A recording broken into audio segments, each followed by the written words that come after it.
बिस्मिल्लाहिर्रहमानिर्रहीम। अस्सलामुअलैकुम। आप देख रहे हैं समाज टीवी और मैं हूं आपके साथ रुबैया चौधरी। वक्त हुआ है समाज टीवी न्यूज़ बुलेटिन का, तो बढ़ते हैं आज के न्यूज़ बुलेटिन की तरफ।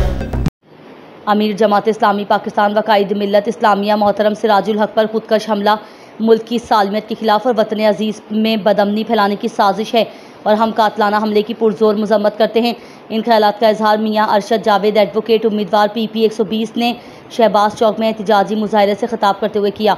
इस मौके पर अमीर जमात इस्लामी रजाना सूफ़ी मोहम्मद रशीद, सैयद इरफान हैदर, सदर JI यूथ ज़िला टोबा मलिक वसीम अकरम, डिप्टी जनरल सेक्रेटरी NLF वस्ती पंजाब हकीम इलियास, नासिर नोल नाइब सदर NLF वस्ती पंजाब, सलाहुद्दीन अयूबी सदर NLF ज़िला टोबा, मियाँ नुमान इफ्तिखार सिटी सदर national labour federation Toba Tek Singh और हाफिज़ अब्दुल शकूर सदर JI youth PP 120, Mian Waheed Anwar advocate सदर ILM Toba, Malik Tariq Mahmood chief executive royal state association Toba, साबिक अमीर जमात इस्लामी कैप्टन डॉक्टर मकबूल अहमद, अमीर जमात इस्लामी टोबा सिटी सनाउल्लाह मुफ्ती, मियाँ वकील अहमद समेत लोगों की कसीर तादाद भी मौजूद थी।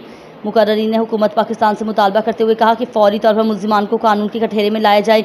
शुरका ने ज़ख्मी अफराद के लिए सेहत व तंदुरुस्ती और मुल्क की सलामती के लिए दुआ भी की। मज़ीद खबरों और अपडेट्स के लिए देखते रहें समाज टीवी। शुक्रिया।